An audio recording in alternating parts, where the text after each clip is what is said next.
Cool. Yeah, we can get started. Thank you all for coming here today. I know it's quite involved, and maybe you will be really involved in. So thanks so much for the people coming in person. Today is my pleasure to have Joe joining us today. Joe is a PhD student at MIT working with Professor Poke.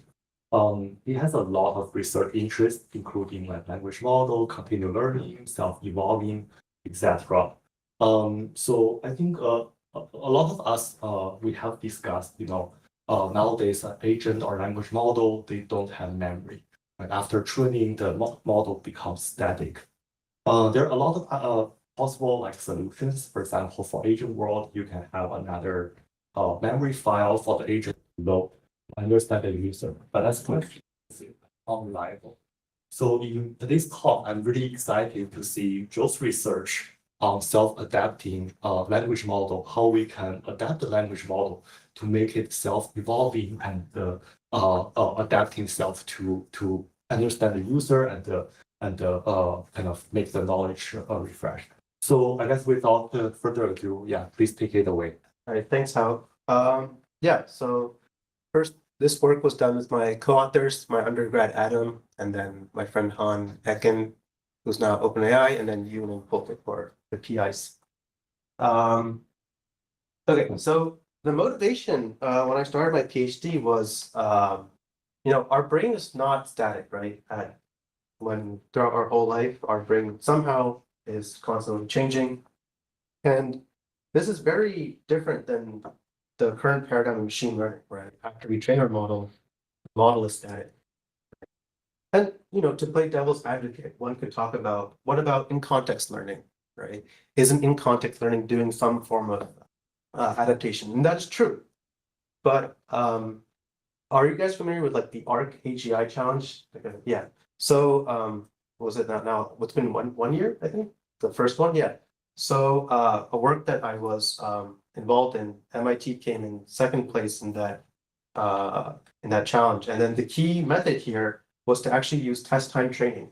So this is the work that popularized doing test time training, which is just fine tuning for every problem you see after a model's been deployed. And so the interesting insight here was like, back then, the really good open source models, or even closed source, they're really bad at solving these ARC problems, which are few-shot visual puzzles. You got to figure out the underlying rule and apply it to a new input. And so using actually those few-shot examples, people found that, well, this work that we worked on found that creating a lot of data, synthetic data from those few-shot examples, training the model just specifically on that single problem one at a time, actually boost performance very significantly. And this is not even just for these visual ARC puzzles. BBH here is like the language benchmark called Big Bench Hard, which also has these like few-shot synthetic language tasks. So the key insight here is that, in-context learning has these limitations when you want to imbue a very deep change to the model, where the parameters of the model actually need to be updated. So this is kind of a very insightful takeaway, which is we still need to think about how can the model's weights be updated at test time. We can't purely keep relying on in-context learning, right? And so, the scientific question I had after we worked on this paper was, how do we actually have models modify their weights or computations at test time, just like how the human brain somehow has figured out doing this. And I was thinking about this for a while, and this is a very hard problem, right? Because the weights of this model is a very high dimensional, millions and billions of parameters. It's not very clear how to think about automatic ways of letting the model, itself figure out how does it want to update its weights, right? The output space is like gigantic, so you cannot have the model output its own weight updates that easily. There's a lot of works like hyper networks that use a separate network to do this. But I was thinking about, can one model itself be created in a way such that it actually has control over how it wants to update itself? So this was the motivation. And then beginning of last year, I wrote this blog post on my website, and I was thinking about, maybe is there a way that the tokens that the model outputs could somehow parameterize that weight updates? There's a lot of benefits for white, specifically tokens, which I'll go into later. But somehow I was envisioning, there's also programs like assembly programs actually deployed that actually do modify their own computation at test time. So inspired from this, I was thinking, can we create our neural networks that actually have this capability? And so I'm also going to step back into another perspective, thinking about why I think it's very interesting for a model to output these tokens that somehow still we'll get to later, but somehow update their weights at test time. And the interesting idea here is that, in the previous test time training work, we used gradient descent, to update our weights. And gradient descent is determined, it's like ignoring the whole SGD, it's pretty deterministic, right? For the same data set, I'm going to roughly get the same updated weights. But I think that's actually doesn't seem to be the most principled way of going about it, right? If I give you a really hard problem or give you this really hard concept, you think about it a while. You think about a lot of different approaches, and then your brain somehow eventually internalizes whatever you have thought about into an update. So the idea here is can a model, if it has this ability to output its own weight update in some way, it can search for a better weight update than just gradient descent, right? And it can use its reasoning abilities as part of the optimizer itself.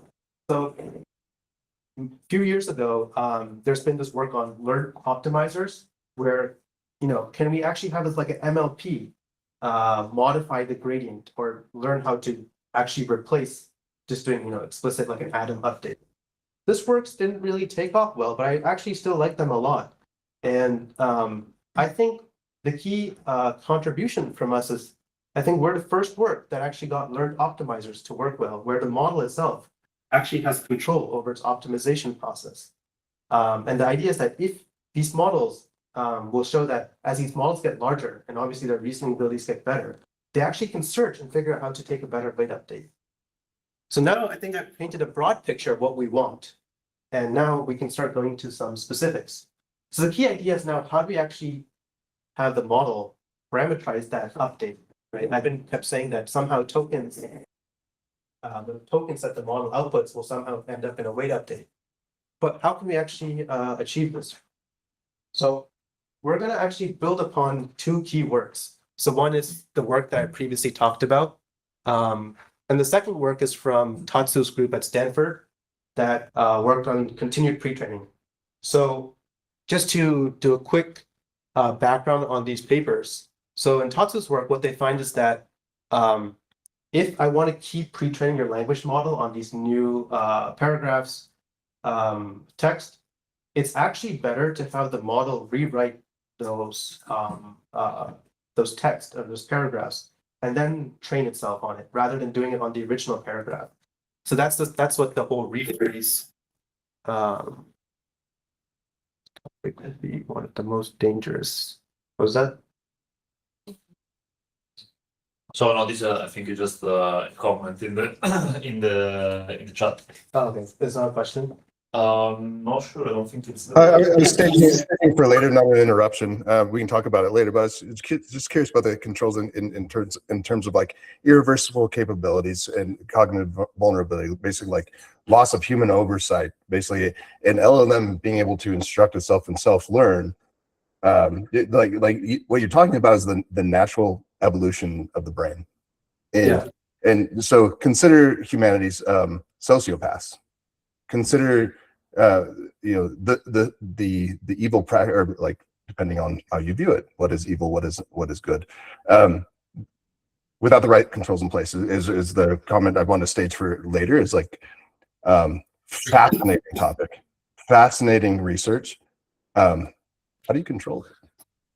That's a good question. So I don't really know. You would need to probably put some in post-training, put some guardrails to make sure it doesn't even adapt itself to certain domains. But yeah, I don't really know much about safety stuff. Yeah, I mean, we can talk about it later, but I didn't mean to interrupt you. Apologies. I agree. It's like you do need to think about how to put the right guardrails as the capabilities of these models get better.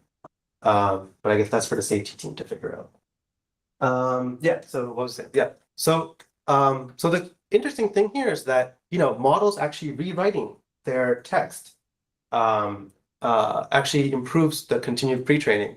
So that's quite interesting. So let's keep that in the back of our head. And then this was the same paper I talked about in the beginning of the talk. But just so that it's kind of clear now, for every single input, this pipeline runs where you have this task, which is like a few shot visual examples. And then what we do is we create a lot of synthetic data.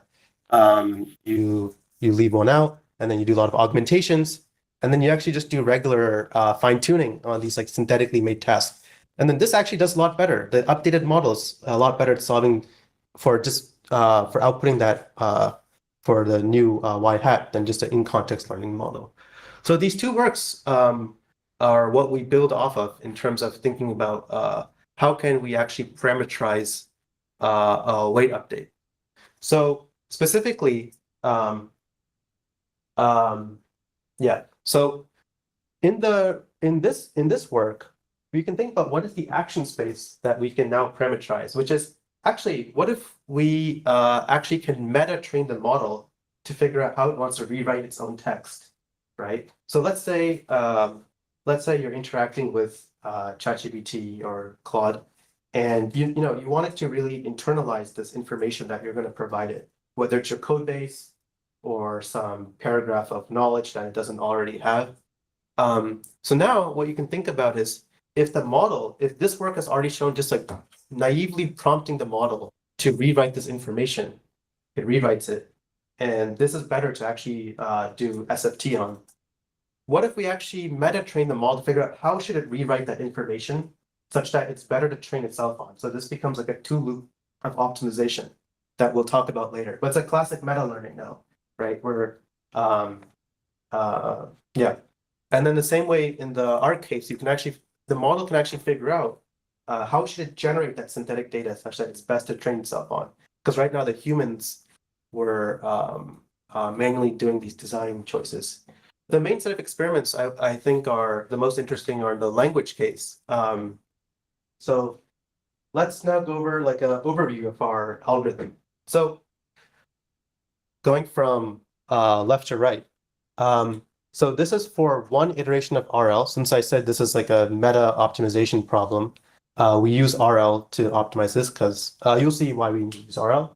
So the input comes in. So this input, for example, can be like the paragraph of text that we want the model to update itself on.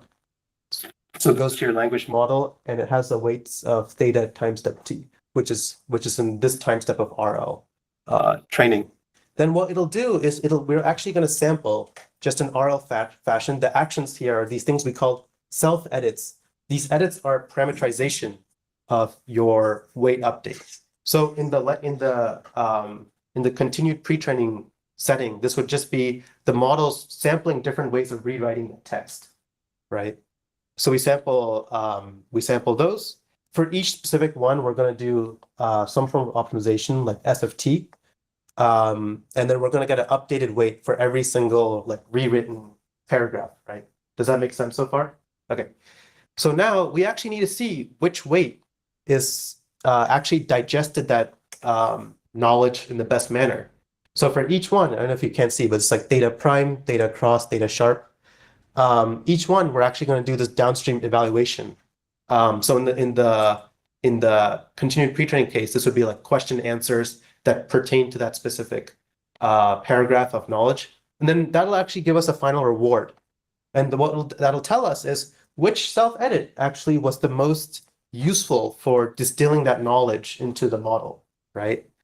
And now this becomes in the classic RL way, our state action, our MDP for state action reward tuple. Our state is both the original input. The key, the non-trivial parts, actually the model's parameters are technically part of its state. And then the action is the like rewrite it sampled. Reward is just how well did it answer those downstream questions that judge how good is this weight update. Because the model's weights is technically part of the state. It needs to be on policy. What was the question? Do you have, so they're asking, do you have specific rules for self-edits or just ensamples of rewrites? Yeah, so that's a good question.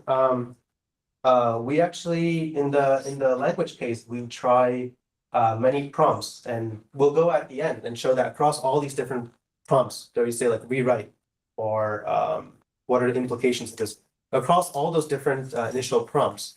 This method will improve the adaptation performance. A quick question. Yeah. So the edit, is that edit to a code of an optimizer or like the, say, the loss function? So the edit is actually just rewriting the data itself for the most part.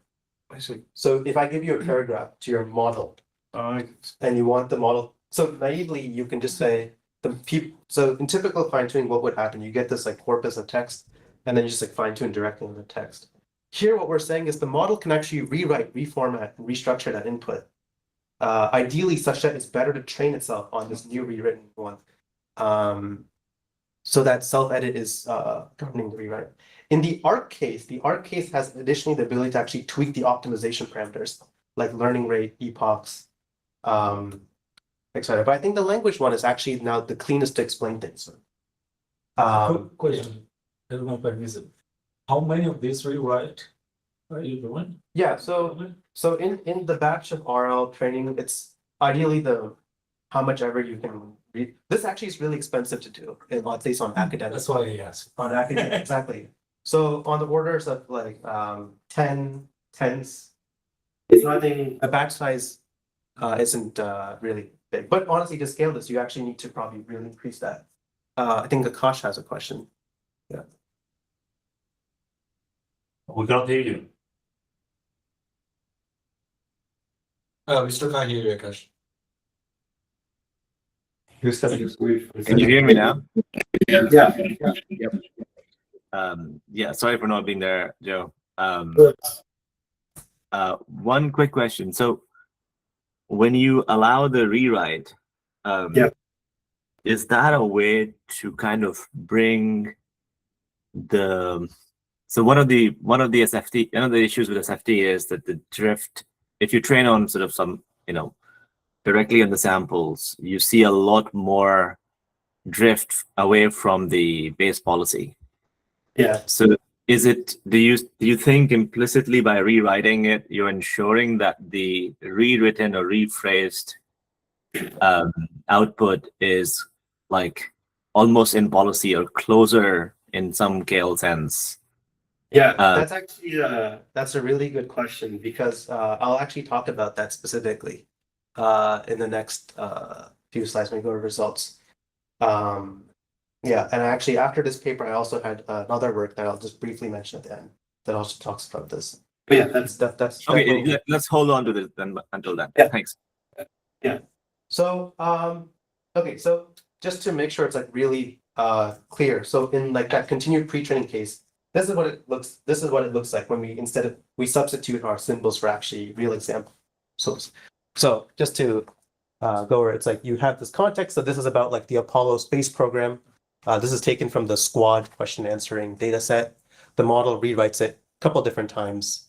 We'll do SFT on each one, and then we'll do some questions on each specific updated weights, and we'll figure out which one got the knowledge. Does this all make sense? And then So is it finding like one best rewrite that could find you the best possible accuracy on the downstream? So it learns the meta's ability of how to, because this is trained on many different, it's trained on like the squad data set. So it's like, so it learns what data T learns is a meta skill of how should I, if I give you this paragraph, this model, how should I rewrite it, modify it such that it's best for my own training? Right. So the validation and the evals we'll show later are on unseen examples. So it doesn't learn something specific to these specific facts, but actually a meta ability of how to restructure information. Right. It's almost like the analogy that my advisor has is that it's like you're training a good student on learning. When you're in a lecture, you don't like memorize word for word what a professor says, right? You take notes in a way that is best for your learning. So it's like learning that meta skill of trying to learn information and distill it into the model.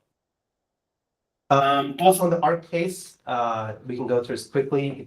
It figures out what sort of tools it wants to call of like synthetically generating data, some optimization parameters. You can just ask question, you should. He had it. Sorry. Yeah, I was just curious about the action space here, but I think you're going to touch on it very soon. I was just wondering, like, if the model only has the available options of different ways of rewriting, or is it going to also have the option to change how the training is happening, or change some parameters of the training itself, like the editing process itself? Yeah, that's So in the language, the continued pre-training case, it's only just doing on the rewriting side of things. In the ARC case, we played around with it. Actually has the ability to change some optimization parameters, but it doesn't. I think the real interesting one is the rewrite case, because this is like this has the most high dimensional output, right? You're rewriting the corpus. In the ARC case, it's more of like a binary tool call. That's why I think this is a more interesting setting to focus on in the language space. Can you talk one sentence or two about the evaluation? Yeah, I mean, because it's generating and summarizing this. So, is the ground truth also being generated, or what type of evaluation? Okay, yeah. So, you understand up to this part, right? Yeah. The left-hand side, yeah. So now, so for each updated weight, you want to figure out, did this weight actually distill all the like relevant facts from the paragraph, right? So the squad dataset itself has questions and answers for every paragraph, like the squad dataset comes with this. So we can evaluate it directly on those like questions. But is that a data set that you created for evaluation? No. This is just from the squad dataset. It's existing evaluation. Okay. Yeah. So this data set has a bunch of knowledge paragraphs. For every paragraph, it has pairs of questions and answers that pertain to that paragraph. That's it. What I did not hear before. Okay. Yeah. So that makes our life easier for this evaluation. This also presents a challenge that reviewers were asking, which is very valid. Which is here we use this method for one specific domain, right? What would this look like in general, where you can provide inputs of many different forms, like maybe even code, math, not just these like knowledge paragraphs. And the thing is, for every specific domain you want to train, you need to have this like downstream evaluation. So try to think of a more scalable, automated way to do this at a large scale. I think that's an open, interesting question. There's a question there. Can we, sorry, I'm just gonna intercept here. Can we wait for the questions till the end? I just want you to get through the main part of the work first, and then because these questions will be, I'm pretty sure, answered later. So let's just get through the first part of the presentation, and then we can collect all the questions.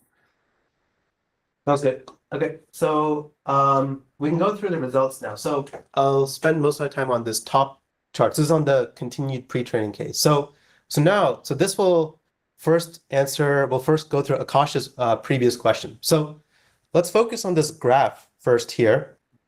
The x-axis is how many rounds of RL training we did. Notice that there's only 2, because each round actually was very expensive to do.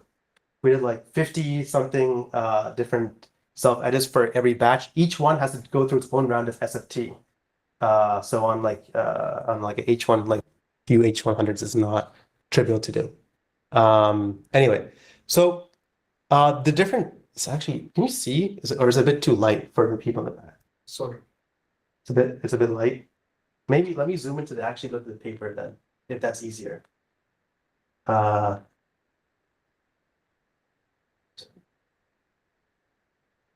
Okay. This should be easier now, right? Okay. So so we used the Quen 7B model. And so on the validation set, this is just the y-axis recording the percentage of correctly answered questions or not. So the base model itself has this blue dashed line of this test just how much knowledge does the model have, like how many answers can it know. So then this yellow line means you do what kind of people do right now, which is they just train for every single question in the, you input this, you give it a paragraph, you just train the model on that paragraph and then still do the same eval. So obviously it goes up a bit, but now what that previous paper, Tatsu's paper from Stanford did, which is they, the purple line or the green line. So the purple line means the model first, it gets every single paragraph. For every paragraph, it'll just with the prompt, we just say rewrite it. It'll rewrite it, and we just train itself on that paragraph. Now with just the updated weights, not the paragraph in context, the updated weights, we run the same eval. That's a big jump. So that just validates that previous work, right? That rewriting and training on that rewritten passage is a better weight update. Then finally, we have GPT-4. Back then it was 4.1, rewriting the paragraph and then still doing the same process, updating the Quen model, getting the updated weights, doing eval. So with all of this evaluation, the original paragraph is not in context. When it's in context, the models can like get pretty much like 100%, right? The whole idea here is like, how can we get a good weight update, right? Distill that context into the weights, because even John Schulman, he came on this podcast that back then there's really no good way of actually turning context into a weight update, right? And I think this method actually now is a decent form of that. So now let's explain our method, right? So our method, obviously at iteration 0, it's gonna start at the same dashed purple line because it's just the base rewrite. But now, after even just 2 steps of RL, there's a non-trivial improvement it gets where now it learns this additional information of like additional ability of how does it want to restructure that information. So to now answer a cautious question, it goes beyond the on policy. So the on policiness gave this gap already from like the yellow to the purple line. So this is like, I would say the on policiness. But then on top of that, we get the purple to our red curve is this additional meta ability it starts to train for. And I'm sure if we train for longer, it could keep going, but this was actually before the NERD's deadline. So not just to be honest with you. So I think this is nice. It crosses the GPT-1's synthetic ability to generate information. We also ran an additional set of experiments where instead of, for every single input one at a time, the model will rewrite it, generate weight update, which, from the industry setting, this can be seen as expensive. We also said, what if you just batch all those like rewrites and then take a batch update? Does that also perform well? And that's this, we tried, N is the batch size here. So from 1 to 200 to 2000. And it's if I guess you're for an industry, you'd probably want to collect a lot of the users' interactions over a whole span of time and then take a batched update, right? When they're probably not using the model. So this is more from like the practicality point of view.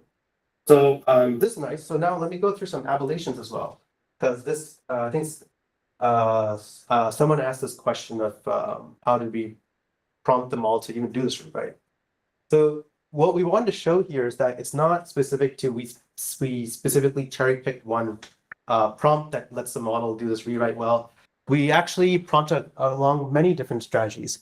One of the good points that the reviewers raised was that, in the paper, we showed some examples of the actual rewrites and what in the rounds of RL, the model started to, its outputs were longer and longer. And I can actually show you what those samples look like.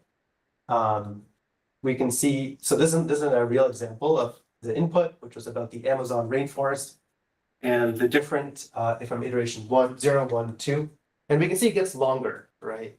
And across the iterations, then it's able to answer more questions on the eval.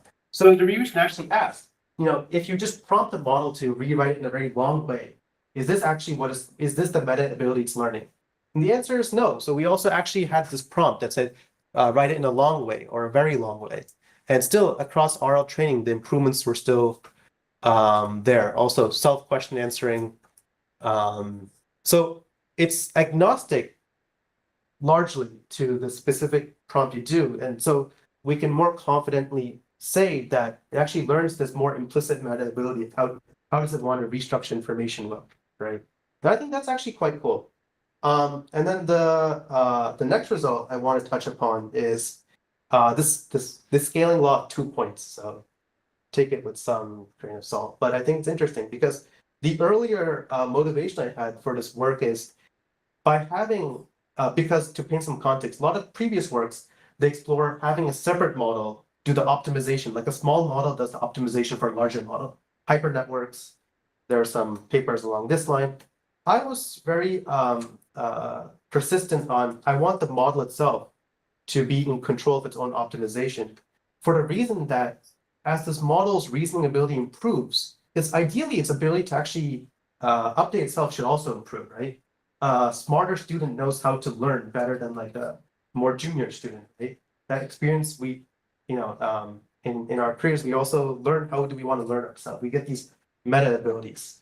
And so what we find is like from a 3B to 7B model, that delta of improvement you get by doing this process actually gets larger once we go to a bigger model. And the idea there is that, yeah, with the larger model, it's actually able to better figure out how it wants to rewrite this information for its own learning.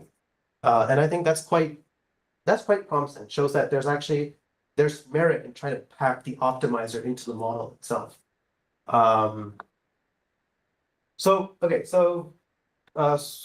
Starting to conclude the talk. So I want to be transparent about a key limitation of our work. So my the main direction of my PhD is in continual learning. So in this work, what we investigate is, can we replace just doing naive gradient descent for adapting to a single input at a time? Now the real question is, this is not what the real world looks like. We need the model to adapt to inputs sequentially, right? If you want to have a personalized model, it needs to keep adapting to your interactions over time. So what we wanted to just test here, this was just for our own curiosity, was, if I now evaluate this in a sequential setting where I have a series of paragraphs, is it able to keep adapting to one paragraph at a time? These updates happen in LoRa parameters. You merge the LoRa, adapt to the next paragraph, merge it, and for like a horizon of 8 times. And what we find in this graph, I'll just say it in words, we don't have to go through numbers this way, is that, by the time you get to like the 3rd, 4th paragraph, those LoRa's are actually overwriting what the model had originally learned from like the 1st or 2nd paragraph. There is this catastrophic forgetting information. And I mean, this makes sense. We did not explicitly train this model to be good at adapting to a sequence of inputs. But I think if you want to actually, industry wants to take this and apply this at large scale, they should actually take our method and think about how should the model make sequential rewrites or self-edits that actually preserve past information. That's actually some of the works that I'm currently working on now. Hopefully should be done soonish. But yeah, that's like the next key capability needed in this self-adapting line of work. And yeah, I mean, there's some interesting future directions, which is, I think, as these models are doing longer and longer chain of thoughts on these like really hard math problems or science problems, it's probably useful, since we saw that from the early like ARC work that we did, that these weight updates are more powerful than in context learning. If we're thinking about these, if the model's thinking about these really hard problems, it's probably worth at some point to like intermediately try to distill what it has figured out so far of say subproblems into the weights, such that the future chain of thought it's doing this problem actually could be enhanced. So that'd be interesting. And also models actually training in the multi-agent setting, they could be training each other using these ideas. So yeah, so that concludes this paper. And then the last slide I have is on a work I had after this paper. So I don't know if you've seen, this is called RL's Razor. So yeah, so we had Eden last week talk. Oh, you had Eden. Okay, yeah. So then so you guys know about this work. Very nice work. Yeah. So then this talked about the on policy. And why I also, and I think the perspective I have of this work is that we really want these models to have active control over their own learning and optimization, right? That on policiness, I think, is really critical. So trying to figure out a way to, and I think in the previous SEAL work, we saw that the models having agency over their optimization was useful. And I think, what are the future ways that we could actually have more agency over their training, maybe in the parts of pre-training too, or mid-training as well? Because everything we're doing now is still post-training. But I think taking those capabilities into the earlier parts of training is definitely useful. Yeah, and that's it. Yeah.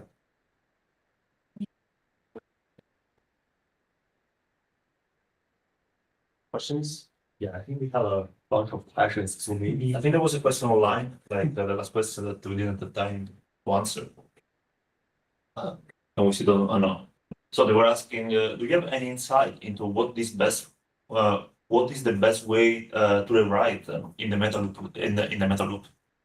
Yeah, so the best way, so that's why we tried, and I guess the best one was just what are the it was just actually just rewrite the text. Yeah.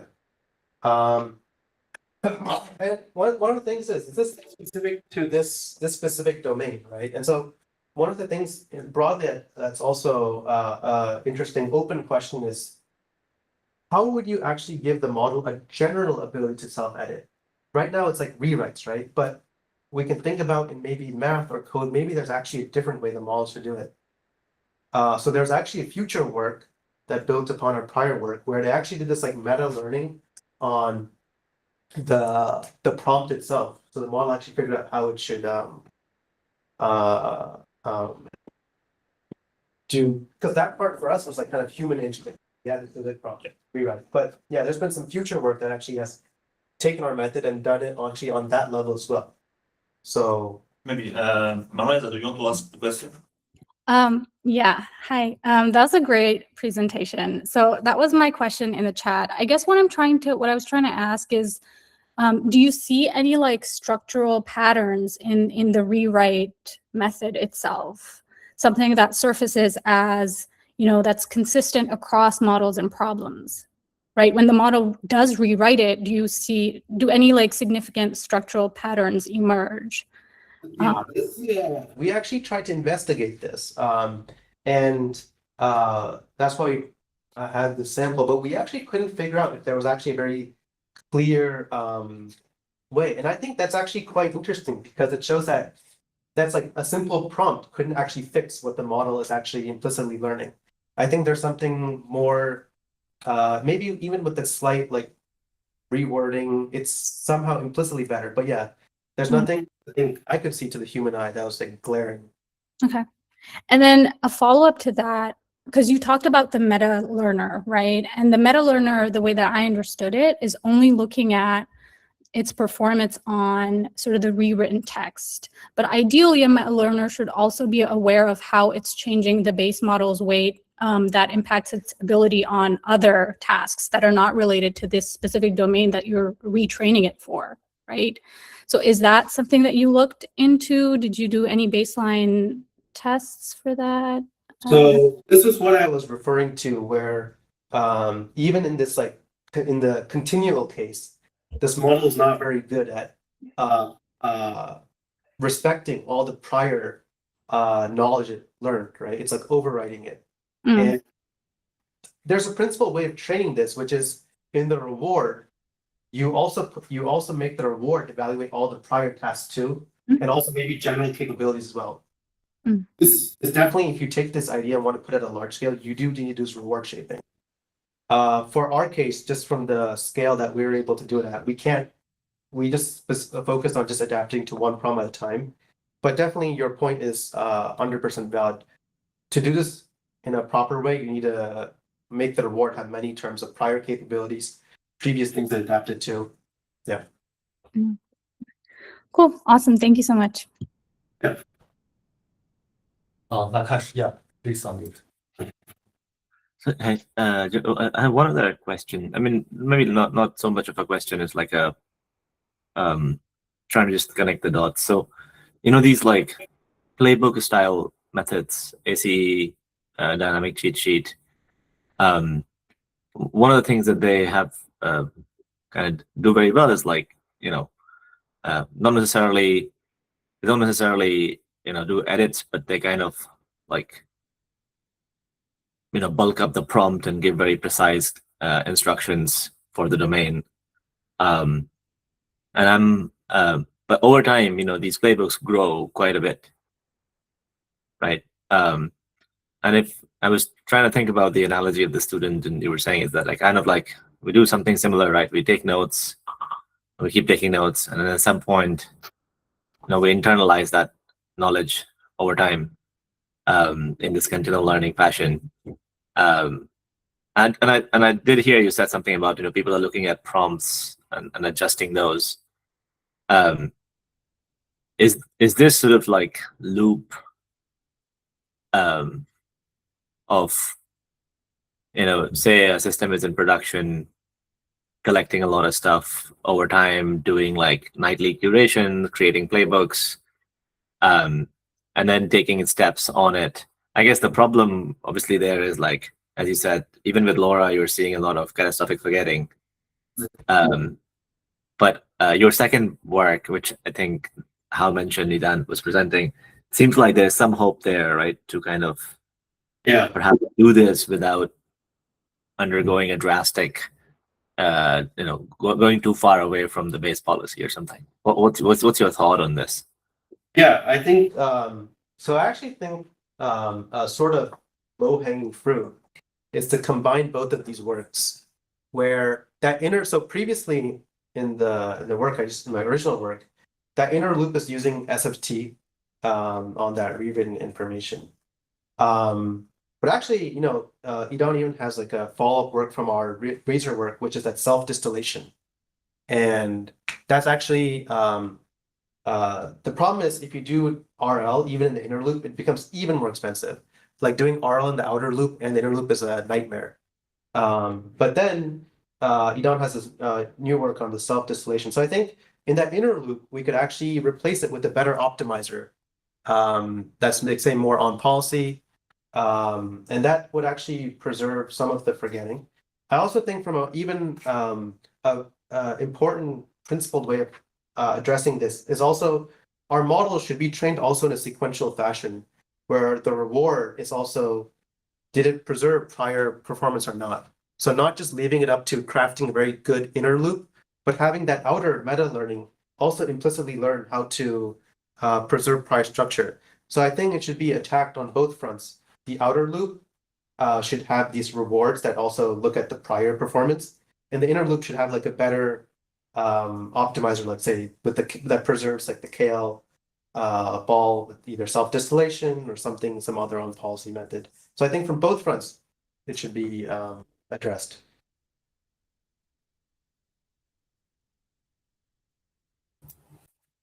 Yeah, thanks. I mean, I feel like the reason I was thinking about this a lot more is because, as you said, training is expensive. Doesn't matter, how you do it.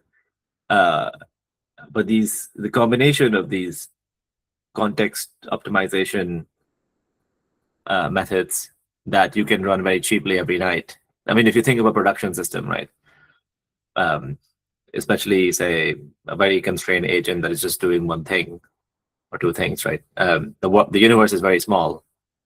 So you optimize them on a weekly basis or like even nightly basis.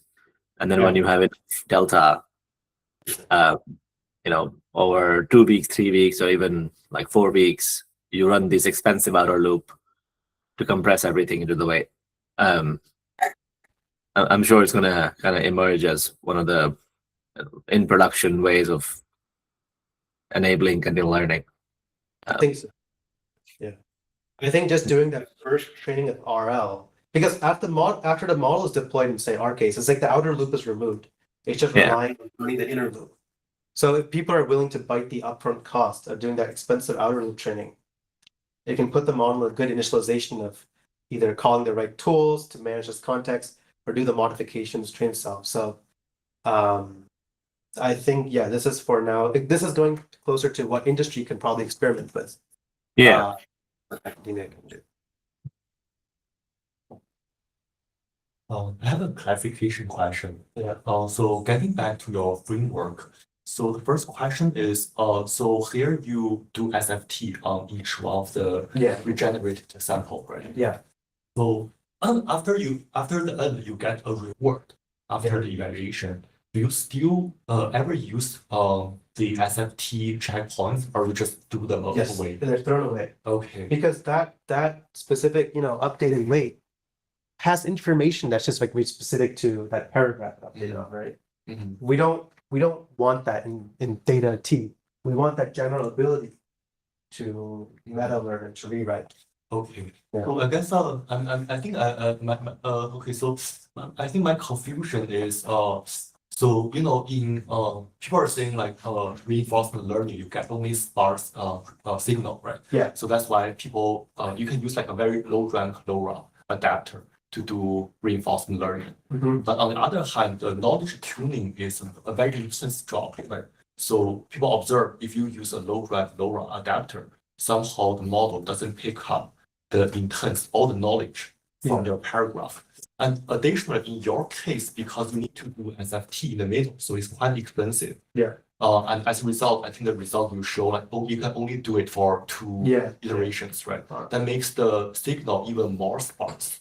So I wonder, I'm just trying to understand like why did you how did it work? Maybe like you can correct me like if I'm having any like, So the 2 rounds, that was not for SFT, that was for RL, like 2 iterations of policy updates, right? For the SFT itself, there's like 10 epoch of like size 10, something along that line. The LoRa rank we use for the RL and SFT, they don't need to be the same. They're actually not the same. okay, but still you use 2 rounds RL. That's the only way you update your model weight. Yeah, right? 2 rounds of policy. So even if you increase the LoRa rank, Yeah. but still, how did the model pick up that much knowledge in just 2 rounds? Yeah. Alright. So I think this is in the regime where the RL is more of like sharpening distribution Okay. rather than fully pushing it to a different mode. Mm. It's like in post training, there's always this very Aviral Kumar has like these nice blog posts on it where are we really when we're doing this post training, especially in academic scale, I think we're actually really sharpening the distribution. Okay. We're improving passive K almost. Mm. When you're doing like something at the scale of like O1, OpenAI is like O series of training, I think then you're probably moving the distribution. Mhm. Here, in just 2 rounds of RL, I'm pretty sure it's just sharpening things. Okay. So you're saying like maybe more or less the model already knows such thing. So the Yeah, it's just improving the probability of knowledge is in the support of your distribution. Exactly, and it is, right? Because it's able to answer already like a baseline of 30 something percent. So it has like some support, which is obviously needed for a reasonable scale RL run. But I think it'd be very interesting to take this idea at full scale where it actually really moves the distribution to something. It learns a very novel meta ability, but that requires a lot of training, a lot of exploration. I see. It's like a very classic RL I see. type of exploration well. Got it. Yeah. Thank you. Does it also make sense, Joe, that like, I mean, the rewrite helps, right? Because the rewrite is putting the same answer, which was very far away, for which you might have to take a lot more steps to get to closer to the epsilon ball that you can get to in 2 steps. Is that a fair statement? I think so. I think the fact that the model's action space naturally makes on policy data. Yeah. It's like it's like easier for it's like an online. This is where we're doing like online RL. So if it were doing offline RL, this would be very weird. I think it would not work, right? But I think since we're doing on policy sense. Yeah. One question. The way how do you use the model at test time? Like on something completely new? Yeah. So at test time, what would happen is Not test time during training, just after at deployment time. at deployment time. So when we do our evaluation, right? So what we do is we're pretty much just running this pass, except then this RL loop is just like doesn't exist anymore. Mhm. So the input comes in, we'll just sample one of them, like one of these rewrites, optimize it, we get the updated weights, then we can do the evaluation. For the next problem that comes in, we will go back to this weight. We won't use. Yeah. So in the continuous case, then I actually started this with this weight again from this point. And that's when I said like the lowers are overriding each other. I see. Yeah. Oh, if you use the model, because of your theta t, your initial model, it's already kind of like the that you adapted with this loop. It's a model that it knows better how to rewrite. Self-edit. Yes. What happens if you use that model directly? If you use that, so that model doesn't know anything specific about the problems itself. Mhm. It's not, because our evals were done on new domains of knowledge. See. Right, so. Your eval is like a new arc problem. Yeah, or or like something like- like a new, it's like about a new topic in the continued preaching. So your system cannot be, so you never amortize the optimization loop. So you cannot use your model with a single forward pass. You always need, even at deployment time, to optimize. Yes. Yeah, and that's like the difference, like the single forward pass to be the in-context learning way of doing this. Yes. No, I was thinking about, I understand why you want to optimize in this case. What I was thinking is that, is it possible to then amortize that optimization, that internal optimization loop in a forward pass? Yes, and it becomes a sort of like self-editing context learning. Yeah, but some way we still need to, somehow you need to get the updated weights to some level, right? Mhm. So that's actually some of the things I'm currently exploring now, which is how do we actually potentially remove gradient descent even from this picture.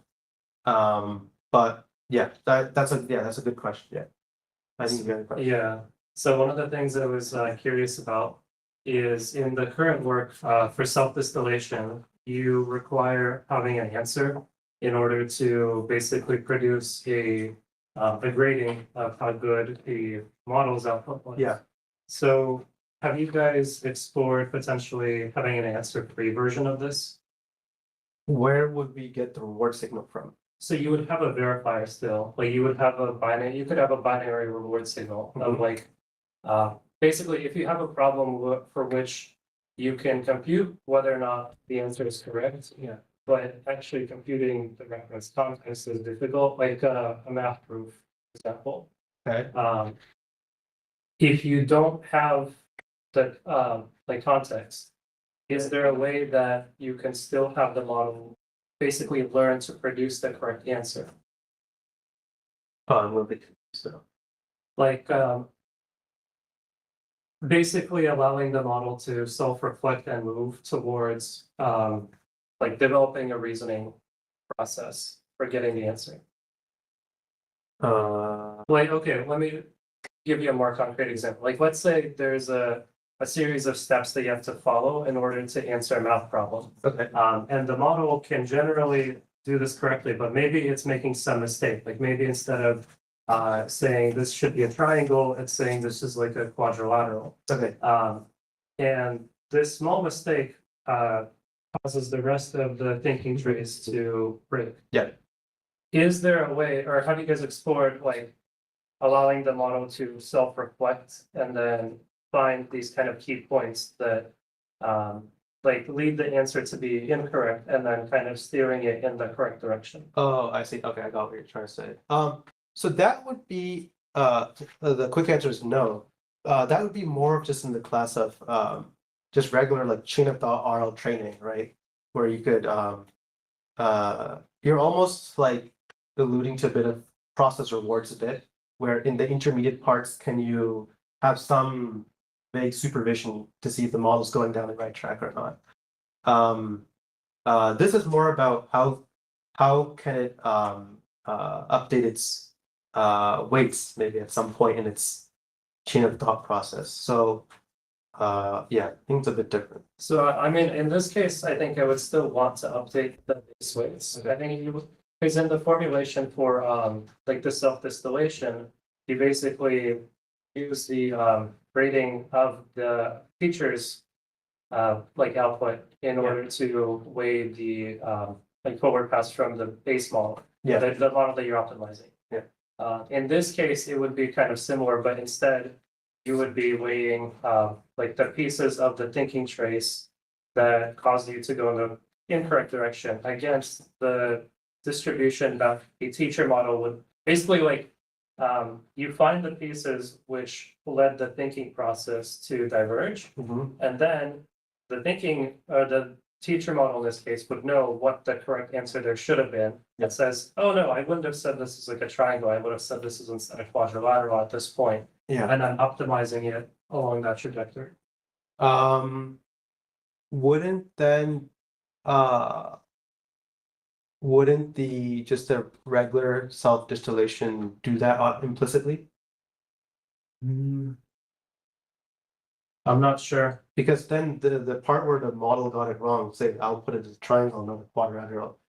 In self-distillation, you're optimizing for the teacher's KL, like the KL between the teacher and student, right? And so naturally a student would then start to be if it samples even occasionally quadrilateral, the right answer correctly, then that reward will go up, right? Because it's much closer to the teacher. So I think what you're saying would implicitly just be optimized for it when you do self-distillation. Yeah, but in this case, you wouldn't have the context like to produce the distillation, at least in the SDFT method. Because there you rely on having like a golden answer of how it would have been solved. But in this case, you would have the model basically reflect on its own thinking and said, okay, like maybe this is why like it went wrong, or maybe like I should try changing this, and then using that, basically conditioning, forming a teacher distribution by conditioning it on its own self-reflection, and then using that to grade the output. Then you could, it becomes almost like a reward shaping of SDFT, right? You can add your this extra thing to check with that, I guess. I think we can continue this discussion. Yeah. Next time. Yeah, because it's 12:30 perfect time. Cool. So any other like last question? Okay, we can thank the speaker again. Yeah.